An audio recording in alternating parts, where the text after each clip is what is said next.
안녕하세요. 2026학년도 자율탐구활동 발표를 맡은 조성률이라고 합니다. 저희 팀이 이번에 열심히 조사하고 분석한 주제는 국내 게임 산업의 지속 가능한 성장 전략 탐구, ESG 경영, 재무 성과, 그리고 유저 신뢰도의 상관관계 시각화 분석입니다. 요즘 뉴스나 책을 보면 ESG 경영이라는 말이 자주 나옵니다. 기업이 돈만 잘 버는 게 아니라 환경을 보호하고 사회적 책임을 다하고 깨끗하게 회사를 운영해야 계속 살아남을 수 있다는 뜻인데요.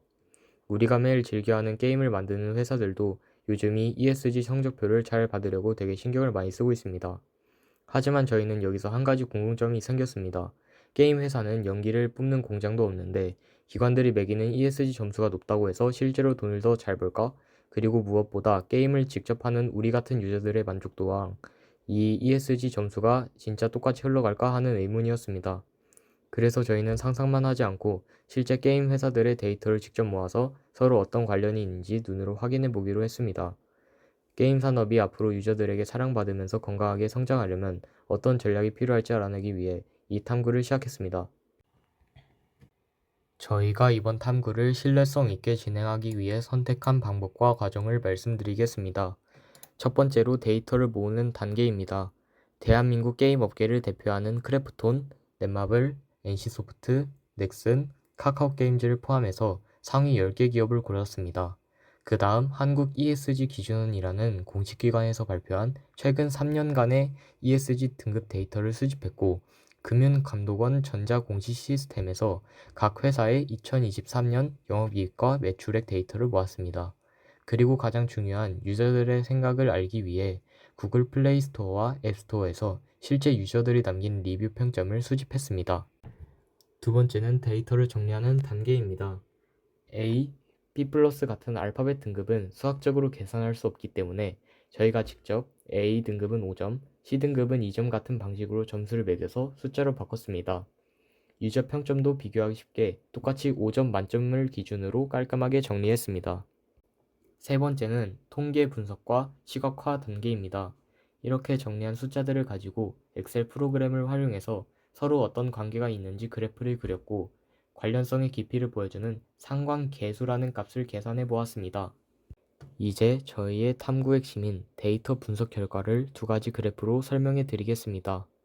먼저 위에 있는 그래프 A를 보시면 영업이익 대 ESG 총합 전수의 관계를 보여주는 그래프입니다.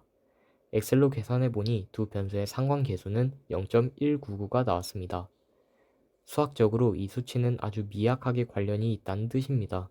그래프를 보면 크래프톤처럼 돈을 엄청 잘 버는 대기업일수록 ESG 점수가 조금 높은 편이긴 하지만 그 관계가 엄청 끈끈하진 않았습니다. 왜냐하면 회사 입장에서 환경이나 인권에 신경 쓰려면 초반에 비용이 많이 들기 때문에 돈을 잘 번다고 해서 ESG 점수가 곧바로 엄청나게 수직 상승하진 않는다는 걸 보여줍니다. 그런데 진짜 대반전은 바로 아래에 있는 그래프 B입니다. 이번에는 사회적 책임 점수와 실제 유저 평점을 비교해 보았는데요. 분석 결과 상관계수가 마이너스 값인 마이너스 0.258이 나왔습니다. 통계에서 마이너스가 나왔다는 건 서로 반대로 움직이는 나쁜 관계라는 뜻입니다.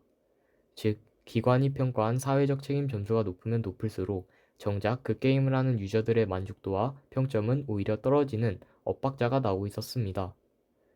포스터 가운데에 적어둔 종합 해석처럼 ESG 점수와 회사의 이익은 어느 정도 같이 흘러가지만 유저 평점과 사회적 점수는 정반대로 움직인다는 큰 간극이 있다는 것을 저희가 통계로 직접 증명해냈습니다.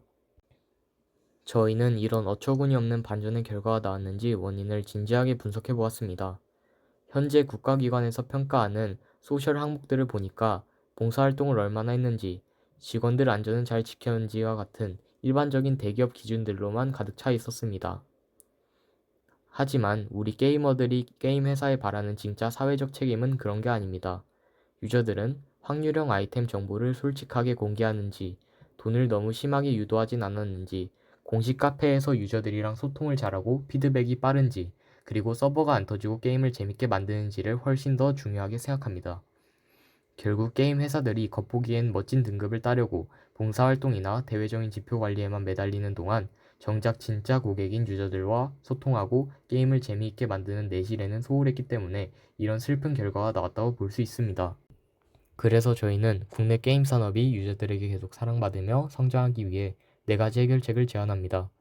첫째, 유저의 의견을 잘 듣는 유저 소통 강화가 무조건 1순위가 되어야 합니다. 두 번째로, 게이머들이 공감할 수 있는 진짜 사회적 책임을 다해야 합니다. 세 번째로, 느낌이 아니라 이번 탐구처럼 데이터에 기반한 의사결정을 해야 하며, 마지막으로 오랫동안 즐길 수 있는 좋은 콘텐츠 개발이 함께 가야 합니다. 결론적으로 이번 자율 탐구 활동은 실제 이용자의 만족도임 유저 평점과는 오히려 반대로 흘러가는 음의 상관관계가 나타나는 현실적인 간극을 성공적으로 확인했다는 점에서 큰 의미가 있었습니다.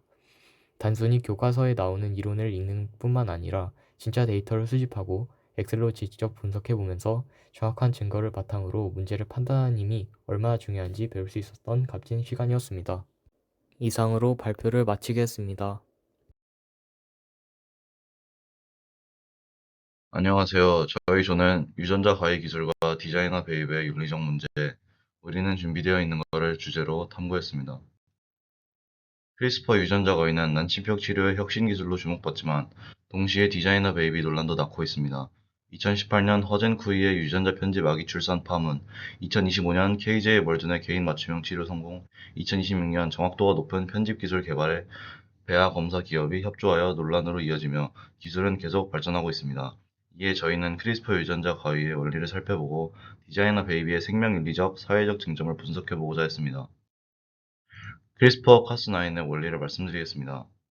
가이드 RNA가 목표로 하는 DNA 염기 서열을 찾아 인식하면 가위 역할을 하는 단백질 카스9이 그 지점의 DNA 이중 나선을 절단합니다. 가이드 RNA를 원하는 대로 만들 수 있기 때문에 원하는 위치의 유전자를 자르고 교정할 수 있습니다. 최근에는 자르지 않고 염기만 바꾸는 염기 교정과 프라임 교정 기술도 등장했습니다. 여기서 중요한 구분이 체세포 편집과 생식세포 배합 편집입니다. 체세포 편집은 환자 개인에게만 영향을 주고 유전되지 않지만 생식세포와 배합 편집은 후세대까지 대물림되기 때문에 디자이너 베이비 논쟁의 전제가 됩니다. 디자이너 베이비란 질병 치료를 넘어 부모나 사회가 선호하는 형질을 갖도록 편집한 아기를 뜻합니다. 치료적 편집과 형상 편집의 모호한 경계가 논쟁의 핵심입니다. 국가별로 보면 체세포 편집은 대부분 허용하지만 인간 유전자, 즉 유전 가능한 편집에 대해서는 한국, 일본, 프랑스, 독일, 중국 등은 금지, 미국은 실질적 금지, 영국은 부분적으로만 허용하고 있습니다. 주요 사례 5가지를 시간순으로 보면 2015년 중국의 황진주는 인간 배합 편집을 시도하였고 2018년 허즌 쿠이는 인간 편집 아기를 실제로 출산시켰다고 하여 파문이 일어났습니다. 2023년 카스겔비라는 크리스퍼 편집 치료제가 세계 최초로 승인되었고 2025년 희귀대선 질환 때문에 성장하기 전에 신경 손상이나 사망 위험이 컸던 KJ 월든의 맞춤형 치료가 성공하였습니다. 그리고 2026년 한미 공동연구진의 초정밀 배아 편집 기술 개발에 배아 검사 기업이 협조한 의혹이 있어 디자이너 베이비에 대한 논쟁이 다시 일어나고 있습니다. 배아 대상 사례는 유전이 가능해 논쟁적이고 세세포 대상 사례는 상대적으로 안전하게 받아들이고 있는 것이 현실입니다. 이 기술을 둘러싼 윤리적 쟁점 중 첫 번째는 치료와 형상의 경계 문제입니다. 질병을 예방하는 편집과 형질을 향상시키는 편집 사이에 명확한 선을 긋기 어렵습니다. 두 번째는 비가역적 영향입니다. 생식세포 편집으로 생긴 변화는 자손에게 영구히 전달되고 오류가 생기면 다음 세대까지 되돌릴 수 없이 이어집니다. 세 번째 쟁점은 사회적 불평등 심화 우려입니다. 이 기술이 고비용 민간 시술로 자리 잡으면 경제적 여유가 있는 계층만 자녀의 형질을 향상시킬 수 있게 됩니다. 결국 기존의 사회 경제적 불평등이 유전적 계급으로 고착될 위험이 있습니다. 네 번째는 인간의 다양성과 전험성 문제입니다. 특정 형질을 우수하다고 규정해 선별하고 편집하는 행위는 형질의 다양성을 훼손합니다. 또한 태어나기 전에 형질이 결정된다는 점에서 자녀가 스스로 삶을 선택할 열린 미래에 대한 권리를 침해한다는 비판도 있습니다. 마지막으로 저희가 가장 인상 깊게 다룬 쟁점은 신우생학의 위험입니다. 20세기의 국가 주도 우생학은 반복해서는 안 될 역사로 합의되어 있지만 디자이너 베이비 논의는 이 우생학의 국가의 강제가 아닌 시장과 부모의 자발적 선택이라는 형태로 다시 살아날 수 있음을 보여줍니다. 특정 형질이 없는 사람을 낙인 찍는 차별 구조로 이어질 수 있다는 경고도 나옵니다. 이런 쟁점들 속에서 각 주체의 입장을 스펙트럼으로 정리해봤습니다. 한국의 생명윤리법처럼 전면 금지하는 입장부터 서준 쿠이의 사례처럼 치료 목적만 조건부로 허용하는 입장, 최근 콜롬비아대 연구팀처럼 향상 목적까지 규제를 완화하려는 흐름, 그리고 뉴클리어스 지노믹스 같은 기업의 상업 서비스처럼 개인의 자유로운 선택에 맡기자는 입장까지 다양하게 존재합니다. 이런 쟁점에 대해 또래들은 어떻게 생각하는지 알아보고자 52명을 대상으로 14문항짜리 설문조사를 진행했습니다.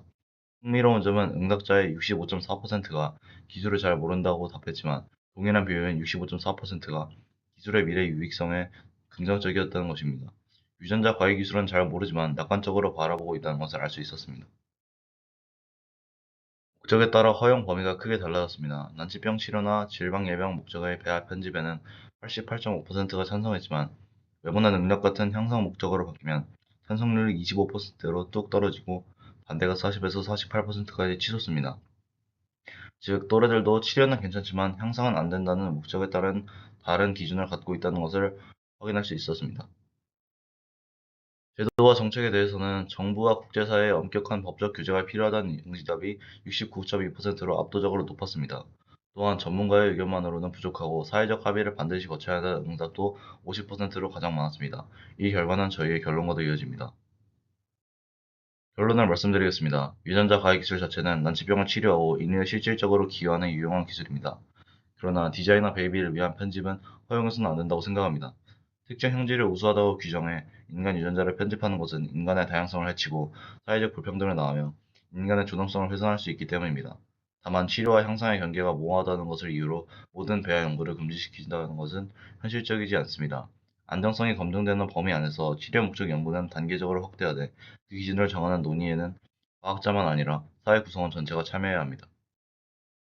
유전자 가해 기술을 생명을 구하는 도구여야 하며 인간을 원하는 대로 주문한 상품으로 만드는 도구가 되어서는 안 됩니다. 우리는 아직 학생이지만 이 사회를 구성하는 한 사람으로서 이 문제에 대해 정확히 알고 앞으로 이루어질 논의에 의견을 내고 참여해야겠습니다. 경청해 주셔서 감사합니다. 안녕하십니까. 안전벨트 구조에 따른 충격력과 압력 비교를 통한 최적의 안전벨트 탐구를 주제로 발표할 한서준입니다. 대부분의 자동차는 왜 3점식 안전벨트로 똑같은 형태를 하고 있을까 궁금해서 물리 시간에 배운 충격력과 압력 공식을 떠올리며 벨트의 물리적 변인인 면적과 탄성력을 조절한다면 더 안전한 설계를 할 수 있지 않을까 하는 궁금증이 생겼고 직접 계산할 수 있을 것 같아 탐구를 하게 되었습니다. 먼저 탐구를 위해 후보군 6가지를 설정했습니다. 일반 안전벨트를 기준으로 면적과 탄성력을 각각 넓히거나 줄이고 강도를 조절한 조합들입니다. 본격적인 계산에 앞서 학생들을 대상으로 설문조사를 했는데요. 학생들은 강한 탄성과 넓은 면적을 가진 안전벨트가 가장 안전할 것이라고 답하였습니다. 이것이 계산 결과와 일치할지 검증하기 위해 충돌 상황에서의 가속도와 힘, 압력의 관계를 분석해 보겠습니다.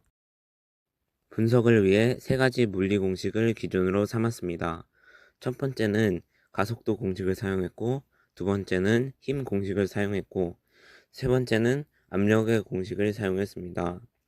실험 환경은 현실성을 위해서 탑승자 질량을 60km, 시속 70km로 달리는 자동차가 벽에 충돌하여 완전히 정지하는 최악의 상황을 가정했습니다. 이때 가속도와 힘, 압력을 각각 계산해서 어떤 구조가 가장 효과적인지 계산해 보았습니다. 계산된 데이터를 살펴보겠습니다. 가장 눈에 띄는 것은 면적과 압력의 관계입니다. 단순히 면적만 2배 넓힌 벨트는 탑승자가 받는 힘은 동일하지만 압력은 절반인 60만 파스칼로 확연히 줄었습니다.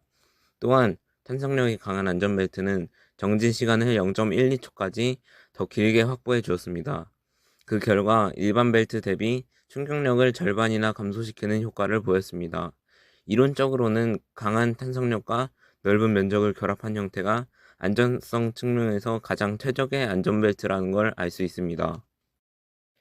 그렇다면 왜 실제 자동차에서는 이 벨트를 사용하지 않을까요? 바로 현실적인 한계 때문입니다. 벨트의 폭이 너무 넓어지면 움직임이 불편해지고 탄성이 너무 강하면 충돌 시 몸이 앞으로 과도하게 쏠려 대시보드나 에어백과 다시 부딪히는 2차 충돌이라는 위험이 있습니다. 결론적으로 이론상 안전벨트는 강한 탄석의 넓은 면적이 제일 안전하지만 현실에서는 2차 충돌, 편의성 같은 다양한 변수가 존재해서 한계가 있습니다. 따라서 우리가 현재 사용하고 있는 안전벨트는 단순한 안전벨트가 아니라 안전성과 현실적인 조건에서 나온 최적의 안전벨트라는 것입니다. 이상으로 발표를 마치겠습니다. 안녕하세요. 저희 조는 평소 공부를 하거나 수업을 들을 때 집중이 잘 되지 않는 경험을 자주 했었습니다. 같은 시간을 공부해도 어떤 날은 내용이 잘 기억되고 어떤 날은 금방 집중력이 흐트러지는 이유가 무엇인지 궁금해졌습니다. 또한 주변 친구들의 이야기를 들어봐도 집중력 부족 때문에 학습 효율이 떨어진다고 이야기하는 경우가 많았습니다. 그래서 집중력이 어떻게 형성되고 어떤 요인에 의해 변화하는지 조사해보고 학생들이 실제로 활용할 수 있는 방법을 찾아보기 위해 이번 주제를 선정하게 되었습니다. 특히 조사에만 그치는 것이 아니라 조사한 내용을 바탕으로 직접 집중력 향상에 도움이 되는 알람 프로그램을 제작해보고자 했습니다. 지금부터 저희 조가 조사한 내용에 대해 발표하겠습니다. 먼저 집중력은 특정 과제나 활동을 수행하는 동안 불필요한 자극이나 방해 요소를 억제하여 목표를 효과적으로 수행하는 능력을 의미합니다. 여기서 집중력은 단순히 한 곳을 바라보는 능력이 아니라 정보를 선택하고 처리하며 일정 시간 동안 유지하는 복합적인 인지 기능으로 정의합니다. 즉, 집중력은 학습, 문제 해결, 기억, 의사결정 등 대부분의 인지활동의 기초가 되는 아주 중요한 능력입니다. 또한 집중력은 단순히 공부뿐만 아니라 운동, 독서, 게임 등 모든 활동의 효율에 영향을 줍니다. 같은 시간을 공부하더라도 집중력이 높은 사람은 더 많은 내용을 이해하고 기억할 수 있기 때문에 집중력을 관리하는 것은 학습 성과를 높이는 데 아주 중요합니다. 이러한 집중력은 주변의 수많은 자극 가운데 필요한 정보만 선택하여 처리하는 선택적 주의, 일정 시간 동안 집중 상태를 유지하는 지속적 주의, 두 가지 이상의 정보를 동시에 처리하는 분할주의, 방해 요소를 억제하고 목표를 유지하는 실행 통제의 총 4가지 요소로 구분할 수 있습니다. 우리는 무언가에 집중할 때 무의식적으로 이 4가지 요소를 사용함으로써 학습 효율을 늘리고 있습니다. 우리의 집중력은 이 그래프와 같이 시간이 지날수록 점점 떨어지는 경향을 보입니다. 집중력이 떨어지는 요인에는 다양한 이유가 있는데요. 우리의 집중력은 하나의 요인에 의해 결정되는 것이 아니라 수면, 휴식, 스트레스, 디지털 기기, 학습 환경, 운동, 식습관 등등 다양한 요소가 서로 영향을 주며 형성됩니다. 따라서 집중력을 높이기 위해서는 단순히 공부 시간을 늘리는 것이 아니라 자신의 생활 습관과 학습 환경을 함께 개선하려는 노력이 필요합니다. 저희는 또한 집중력의 변화 요인에 대해서 학생들에게도 설문조사를 실시했습니다. 전반적으로 수업 집중도가 떨어지는 요일은 월요일과 금요일이 가장 많았고, 하루 일과 중 가장 집중이 안 되는 교시는 1교시로 가장 많았습니다. 이렇듯 집중력은 요일과 시간에 따라서 변화하기도 합니다. 수업 중 집중력이 흐려지는 가장 큰 원인은 수면 부족이 가장 많았고, 학생들은 자신의 집중 시간이 30분으로 생각하는 경우가 가장 많았습니다. 마지막으로 저희는 집중력을 효율적으로 유지하는 학습 방법인 포모도로 기법에 대해서도 조사해 보았습니다. 포모도로 기법은 학습 방식 중 하나인데요. 수행할 과제를 하나 정한 뒤 25분 동안 순전히 해당 과제에만 집중합니다. 25분의 집중 시간이 끝나면 5분간 휴식을 취하고 다시 같은 과정을 4번 정도 반복합니다. 4번 반복한 뒤에는 약 20분 정도의 긴 휴식을 취하는 학습 방법입니다. 정리하자면 25분 집중, 5분 휴식을 하나의 주기로 하여 학습을 진행하는 것이 포모도로 기법의 기본 원리입니다. 포모도로 기법은 일정 시간마다 휴식을 취하기 때문에 오랜 시간 공부하면서 발생하는 피로감을 줄여줍니다. 또한 공부 시간을 짧은 목표로 나누기 때문에 시작에 대한 부담이 적고 꾸준히 집중하는 습관을 만드는 데 도움이 됩니다. 이러한 자료 조사를 바탕으로 저희는 집중도 알람을 제작하였습니다. 지금은 발표를 위해서 임의로 공부 시간 10초, 휴식 5초로 설정해 두었는데 프로그램을 만들 때는 공부 30분, 휴식 5분으로 설정하였습니다. 영상에서 보이는 것과 같이 공부 시간이 끝나면 알람이 울리고 5초의 쉬는 시간이 주어집니다. 이러한 과정을 총 4번 반복하면 20분의 긴 휴식이 주어지고 도중에 일시정지와 시작, 초기화 등의 버튼을 통해서 알람을 이용할 수 있습니다. 이번 활동을 통해서 집중력은 단순히 의지의 문제가 아니라 생활 습관과 학습 방법에 의해서 충분히 개선될 수 있다는 점을 알게 되었습니다. 특히 포모도로 기법이라는 학습 방식에 대해서 자세히 조사할 수 있어 특히 좋았던 것 같습니다. 이것을 마지막으로 발표 마치겠습니다. 감사합니다.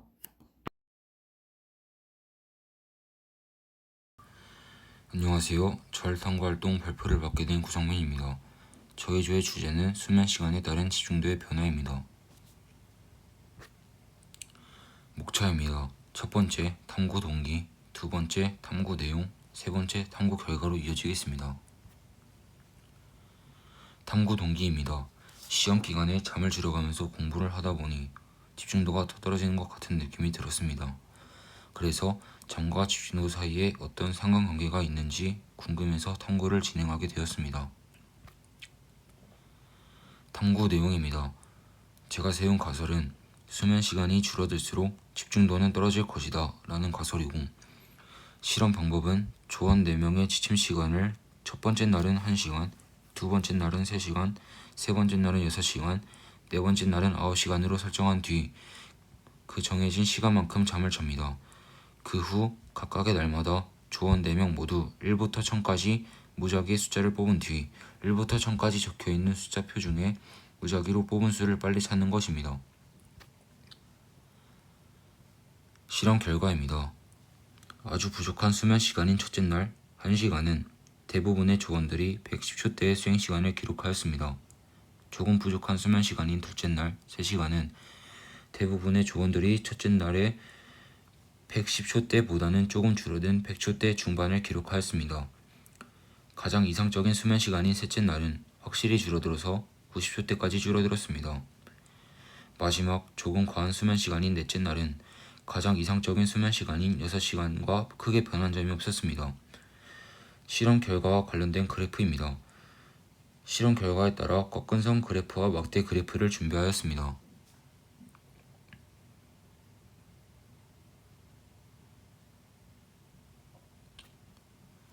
마지막으로 탐구 결과입니다. 수면 시간이 줄어들수록 집중도가 낮아진다는 가설은 어느 정도 사실입니다. 하지만 개인차에 따라서 수면 시간에 따라 집중도가 줄거나 늘지 않는 사람도 있을 수 있습니다. 그래서 이 오차를 줄이기 위해 피실험자의 평소 수면 시간과 기본 집중력을 사전에 조사하여 개인차를 줄이고 수면 시간의 조건의 순서를 무작위로 배정하여 실험 결과의 신뢰도를 높이도록 합니다. 이렇게 저희 조의 발표를 마치겠습니다. 지금까지 경청해주셔서 감사합니다. 안녕하십니까. 우주의 시작팀 조장 김온찬입니다. 저희가 탐구한 주제는 빅뱅 우주론을 정립한 4대 이론의 과학적, 사회적 영향 탐구입니다. 본 발표는 인류의 우주관이 정적 우주관에서 빅뱅 우주론으로 전환되는 과정이 미친 영향을 중심으로 분석한 내용입니다. 오늘 발표에서는 이를 정립한 4대 핵심 이론을 순서대로 보고드리겠습니다. 첫 번째 단계는 프리드만의 동적 우주 모델입니다. 1915년 아인슈타인이 일반 상대성 이론을 발표할 당시 학계는 우주가 팽창도 수축도 하지 않는다는 정적 우주관이 지배적이었습니다. 아인슈타인 역시 자신의 방정식에 임의로 우주상수를 도입해 정적 상태를 유지하려 했습니다. 그러나 1922년 프리드만은 우주가 등방성과 동질성을 가진다는 전제하에 일반 상대성 방정식을 단순화하여 우주의 크기가 시간에 따라 변해야 한다는 수리적 모델을 도출했습니다. 이는 우주가 수축, 평탄, 팽창할 수 있음을 증명한 최초의 학술적 시도로 현대 우주론의 수학적 뼈대인 FLRW 모델 확립과 우주 진화 모델의 기틀이 되었습니다. 프리드만의 동적 우주 모델이 미친 과학적 영향으로는 철학이나 신학의 영역에 머물던 우주론이 수학적으로 계산하고 예측할 수 있는 정밀 물리학의 영역으로 진입하게 한 게 있습니다. 수많은 천체 변수를 균일성과 등방성으로 단순화한 통찰은 현대 우주론의 수학적 뼈대가 되었습니다. 사회적 영향으로는 영원 불변할 것 같았던 시공간이 움직이고 변할 수 있다는 사실은 인류의 절대적 자연관은 뒤흔들었습니다. 또한 문학, 철학 등 문학의 전반에 대중의 절대적 가치관을 해체하고 상대적 관계를 중시하는 패러다임 변화를 촉발했습니다. 두 번째는 수리적 가설을 관측으로 증명한 허블-르메트르 법칙입니다. 1929년 에드윈 허블은 외부 은하들을 관측하는 과정에서 은하의 거리가 멀어질수록 빛의 파장이 붉은 쪽으로 치우치는 적색 편의 현상이 심해진다는 사실을 발견했습니다. 이를 공식화한 것이 허블-르메트르 법칙이며 은하의 거리와 후퇴 속도가 정확히 비례한다는 이 실증 데이터는 우주가 실제로 팽창하고 있음을 증명하는 결정적 도화선이 되었습니다. 또한 이 법칙을 역산하여 우주의 나이가 약 138억 년이라는 구체적인 수치를 추정해냈으며 우주적 거리 측정의 기준을 확립했습니다. 허블-르메트르 법칙이 미친 과학적 영향으로는 관측 데이터가 가설을 완벽히 증명하면서 아인슈타인은 우주상수 도입을 내 생의 가장 큰 실수라며 항복했습니다. 이로 인해 시간을 되감으면 우주는 과거 한 점에서 시작되었다는 빅뱅 이론의 직접적인 도화선이 당겨졌습니다. 사회적 영향으로는 당시 주류 과학계는 우주의 시작을 인정하기 싫어 이 거대한 폭발 이론을 비웃으며 그럼 그게 빅뱅이냐? 라고 조롱 섞인 라디오 인터뷰를 변동했는데 오히려 이 직관적인 이름이 대중에게 강렬하게 각인되어 공식 학술 용어가 되는 역설적인 사회적 현상이 일어났습니다. 세 번째는 대폭발의 물질적 증거를 제시한 빅뱅 핵합성 이론, 일명 알파, 베타, 감마 논문입니다.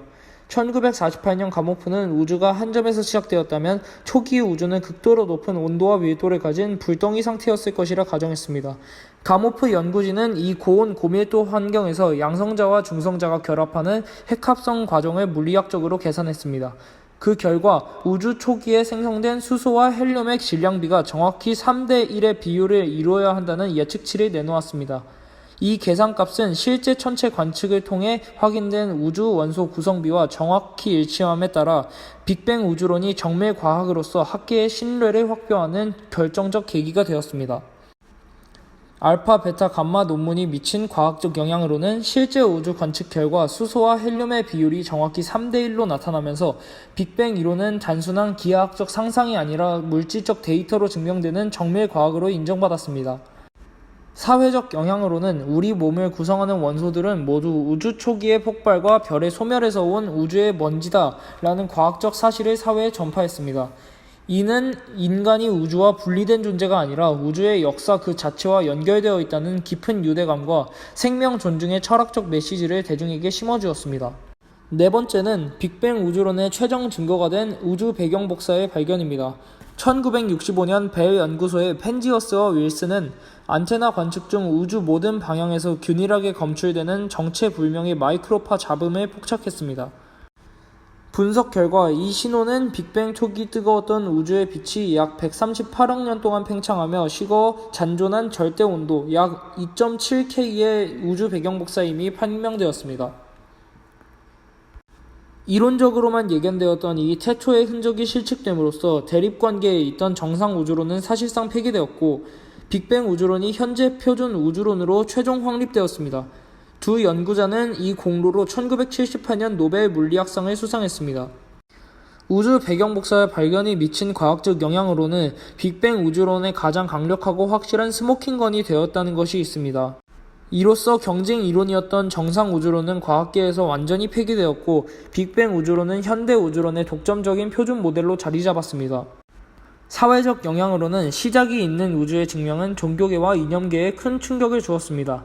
로마 가톨릭 교황청은 성경의 창조론이 과학적으로 입증되었다며 환영한 반면 우주의 시작을 종교적 미신이라 치부하던 구소련 등 공산권 국가들은 이 이론을 부르주아 의사과학이라 비판하는 등 이념 논쟁에 나왔습니다.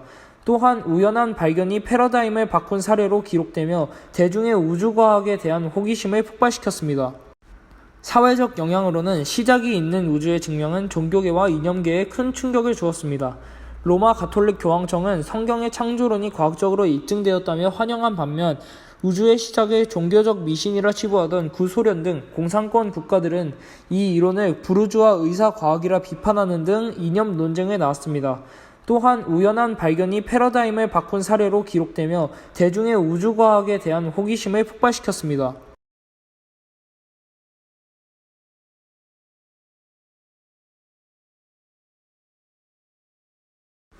결과적으로 본 탐구를 통해 분석한 4대 핵심 이론의 발전사는 단순히 새로운 천문학 이론의 등장이 아니었습니다. 각 이론은 등장 전에 완고했던 정적 우주관과 학파 간의 대립이라는 장벽을 깨부수며 전개되었고, 등장 이후에는 과학계와 사회 전반에 거대한 파란을 몰고 왔습니다.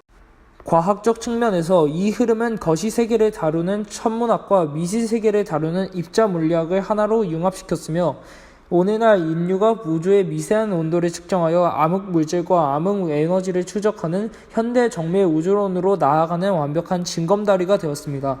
사회적 철학적 측면에서 빅뱅 이론은 종교적, 정치적 이념 대립의 전장이 되기도 했으나 최종적으로는 인류에게 우주는 인간을 위해 멈춰있는 무대가 아니다라는 존재론적 겸손함을 가르쳐 주었습니다. 나아가 우리 모두가 138억 년 전 우주의 시작점과 닿아 있다는 우주적 유대감을 선사하며 현대 인문학과 생명철학의 지평을 넓혔습니다. 따라서 빅뱅 우주론의 정립 과정은 단순한 이론들의 나열이 아니라 인류의 세계관과 생활 양상을 완전히 바꾼 거대한 지적 혁명이라 평가할 수 있습니다. 이상으로 발표를 마치겠습니다. 경청해 주셔서 감사합니다.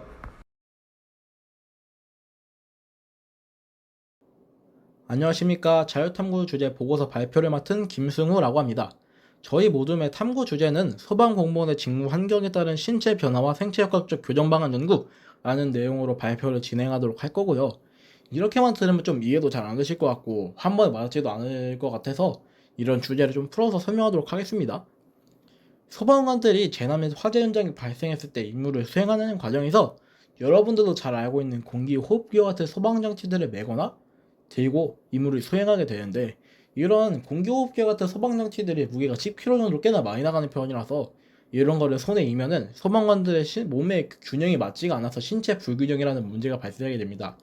이런 신체 불균형이 발생하게 되면 여러분들이 잘 알고 계시는 거북목과 허리 디스크와 같은 신체적인 문제들이 발생할 수 있고요.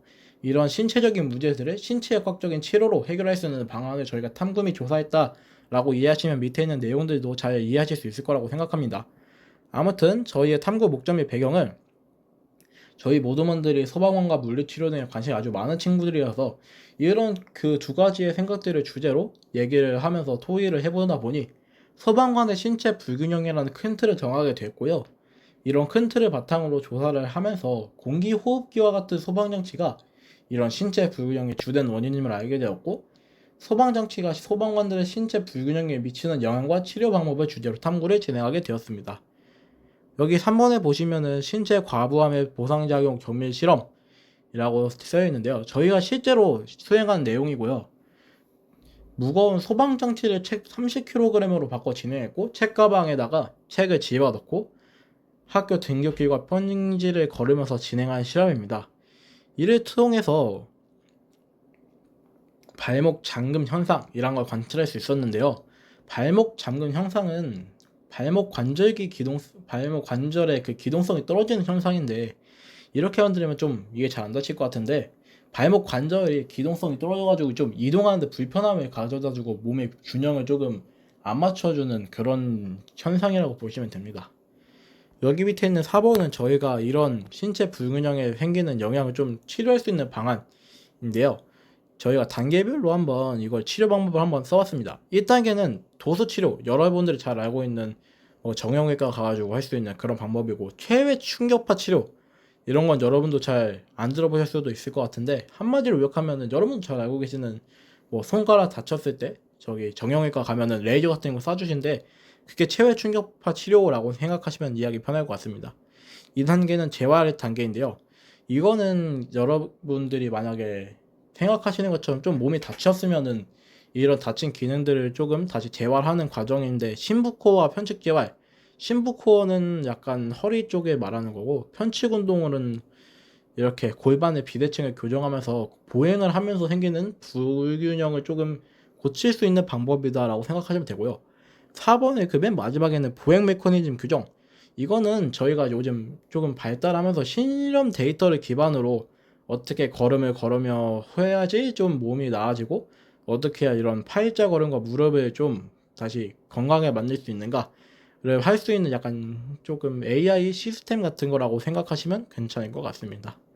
아무튼 저희가 이렇게 실험도 하고 좀 치료 방법도 찾으면서 결론이 느낀 점은 이런 실험을 통해서 30km보다 훨씬 많이 나가도 이런 소방 장치를 메고 신체 좀 불균형을 연구하면서 이렇게 해가지고 소방관들 신체 불균형을 이렇게 어떻게 생기는지를 실질적으로 알아보게 되었고 이런 소방 장치들이 여기 실험을 한 것처럼 조사를 했는데 여기서 시계로 하면서 어느 관절에 문제 생겼는지를 파악했고 이런 걸로 실제 서방 그 기록을 보면서 실제로 이 내용처럼 문제가 생겼음을 알 수 있었고요. 또한 이렇게 저희가 원래 예상했던 바로는 이런 문제점은 좀 운동으로 좀 해결할 수 있을 거다라고 생각했는데 그런 것보다는 일단은 기능으로 일단은 조금 안정을 시켜 놓은 다음에 운동으로 하는 게 가장 효과적인 방법임을 알 수 있었습니다. 또한 이렇게 좀 조사를 하다 보니 이런 체계적인 방법이 조금 부족하는 걸 알 수 있었는데요. 생체역학적인 교정 프로그램이 체계적으로 마련되어야 할 필요성을 깊이 깨닫게 되었습니다. 이로써 발표를 마치도록 하겠습니다. 감사합니다.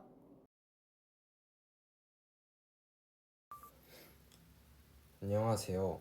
해양 안전 교육을 위한 인터랙티브 앱 설계 발표를 맡은 박주영입니다. 저희가 이 주제를 선정한 이유는 최근 해양 레저 활동이 증가하면서 익사사고, 이안류 사고, 선박사고 등 다양한 해양 사고가 늘어나고 있지만 많은 사람들이 이러한 위험성과 대처 방법을 충분히 인지하지 못하고 있기 때문입니다. 따라서 보다 효과적인 해양 안전 교육을 방안을 탐구하고자 이 주제를 선정하였습니다. 먼저 저희는 학생 20명을 대상으로 설문조사를 실시했습니다. 조사 결과 해양안전교육을 받아본 경험이 있는 학생은 80%, 없는 학생은 20%였습니다. 교육을 받은 시기는 초등학교와 중학교가 가장 많았으며 고등학교에서는 교육 경험이 매우 적은 것으로 나타났습니다. 또한 가장 선호하는 학습 방식은 게임형 교육이 65%로 가장 높게 나타났으며 앱을 이용해 교육을 받고 싶다는 응답도 75%였습니다. 가장 필요하다고 생각하는 교육 내용은 선박 탈출 방법이 40%, 심폐소생술이 25%, 구명조끼 착용법이 20% 순으로 조사되었습니다. 심폐소생술이 25%, 구명조끼 착용법이 20% 순으로 조사되었습니다. 이러한 설문 결과를 바탕으로 저희는 게임형과 퀴즈형을 결합한 인터랙티브 해양안전교육 앱을 설계하였습니다. 이 앱은 사용자의 선택에 따라 결과가 달라지는 상황별 시뮬레이션 게임으로 구성됩니다. 첫 번째 상황은 바다에 빠졌을 때입니다. 사용자는 허우적거리며 수영하기와 등을 대고 누워뜨기 중 하나를 선택합니다. 만약 오답을 선택하면 약 20초에서 30초 분량의 교육 영상을 제공하여 왜 위험한 행동인지 쉽게 이해할 수 있도록 합니다. 두 번째는 구명조끼 착용 미션입니다. 단순히 걸치기만 하는 방법과 버클, 다리끈까지 올바르게 착용하는 방법 중 하나를 선택하게 되며 잘못된 선택을 하면 역시 짧은 교육 영상을 통해 올바른 착용법을 학습할 수 있습니다. 세 번째는 응급환자 발생 상황입니다. 먼저 의식을 확인한 뒤 119에 신고하고 가슴 중앙을 분당 100회에서 120회의 속도로 압박하는 올바른 심폐소생술을 선택해야 합니다. 이렇게 모든 게임이 끝나면 사용자의 점수를 분석합니다. 40점 미만의 사용자는 AI가 취약한 부분을 분석하여 맞춤형 보충 교육을 제공함으로써 부족한 내용을 다시 학습할 수 있도록 설계하였습니다. 다음은 시스템 개발 환경입니다. UI, UX 디자인은 피그마, 게임 개발은 유니티, 모바일 앱 구현은 플루터 백엔드와 데이터베이스는 파이어베이스, AI 데이터 분석은 파이썬과 텐서플로우를 활용하는 것을 목표로 설계하였습니다. 마지막으로 기대 효과입니다. 설문조사에서 학생들의 65%가 게임형 학습을 선호한다고 응답한 만큼 기존의 강의식 교육보다 높은 몰입도와 학습 효과를 기대할 수 있습니다. 또한 AI 기반 맞춤형 교육을 통해 부족한 부분을 반복 학습함으로써 실제 위급 상황에서도 올바르게 대처할 수 있는 능력을 키울 수 있을 것으로 기대합니다. 이상으로 해양안전교육을 위한 인터랙티브 앱 설계 발표를 마치겠습니다. 경청해 주셔서 감사합니다.